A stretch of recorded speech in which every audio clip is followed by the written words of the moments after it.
মানে চোর না আমরা টাকা। ৬,৬০,০০০ টাকার কুমিরের চামড়ার জুতা। হ্যাঁ, ভুল শুনেননি। এই বিলাসবহুল জুতা পাবেন সাবেক ভূমিমন্ত্রী সাইফুজ্জামান চৌধুরী, যিনি যুক্তরাজ্যের বিখ্যাত হ্যারোডস ব্র্যান্ড থেকে কিনেছেন ৪,০০০ পাউন্ড মূল্যের এই বেবি ক্রোক শু।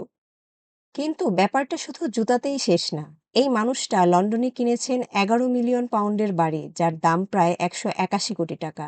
আর শুধু একটিই নয়, জানা যাচ্ছে ৩৫০টির বেশি সম্পত্তি আছে তার নামে যুক্তরাজ্যে।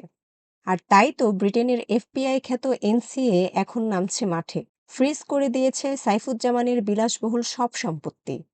তার বিরুদ্ধে আছে টাকা পাচারের অভিযোগ, বাংলাদেশ থেকে বছরে সর্বোচ্চ $১২,০০০ পাঠানোর নিয়ম, অথচ তিনি পাচার করেছেন $৫০ কোটি বেশি। আন্তর্জাতিক গণমাধ্যম আল জাজিরার আই ইউনিটের ছদ্মবেশী সাংবাদিকদের গোপনে ধারণ করা ভিডিওতে সাইফুজ্জামান নিজেই বলেছেন, আমি আসলে শেখ হাসিনার ছেলের মতো, উনি জানেন আমার বিদেশে ব্যবসা আছে। সাইফুজ্জামানের যুক্তরাজ্যে ব্যবসার আড়ালে ছিল বিশ্বজুড়ে সম্পদ করা ও গোপন লেনদেন, আর তিনিই বলেছেন।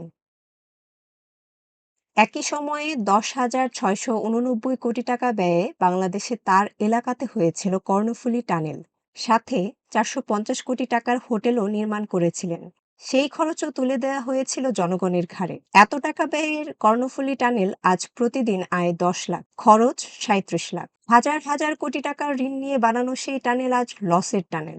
দখল, ঘুষ, বাণিজ্য সবই করতেন সাইফুজ্জামান চৌধুরী, আর এভাবেই করেছেন তিনি লুটপাটের রাজনীতি। কিছুদিন আগেই প্রধান উপদেষ্টার প্রেস সচিব শফিকুল আলম বলেছিলেন, এ টানেল নির্মাণ সাইফুজ্জামান চৌধুরীর ব্যক্তিগত প্রয়োজনেই করা হয়েছে। কারণ টানেলের অপর প্রান্তে অবস্থিত আনোয়ারা উপজেলা, যেখানে রয়েছে সাবেক ভূমিমন্ত্রী সাইফুজ্জামানের নিজস্ব বাড়ি, তার সুবিধার কথা বিবেচনায় রেখে এই মেগা প্রকল্প বাস্তবায়ন করা হয়েছে বলে অভিযোগ করেন তিনি। উন্নয়ন প্রকল্পের নামে আওয়ামী লীগ গত ১৬ বছরে লক্ষ লক্ষ কোটি টাকা দেশ থেকে লুটপাট করে পাচার করেছে বিদেশে।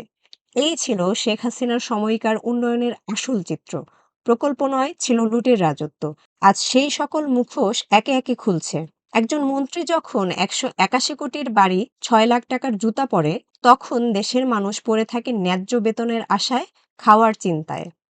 প্রতিদিন টেলিভিশনের পর্দায় যাকে দেখা এড়ানো অসম্ভব ছিল, তিনি ছিলেন ছাত্র জনতার অভ্যুত্থানে ক্ষমতাচ্যুত প্রধানমন্ত্রী শেখ হাসিনা। উন্নয়নের জয়গান গেয়ে তিনি যেন নিজেই অস্থির হয়ে উঠেছিলেন। এখন প্রশ্ন উঠেছে, এটাই কি ছিল সেই কথিত উন্নয়ন, নাকি ছিল লুটপাটের লেজার শো? অর্পিতা, প্রজন্ম ২৪।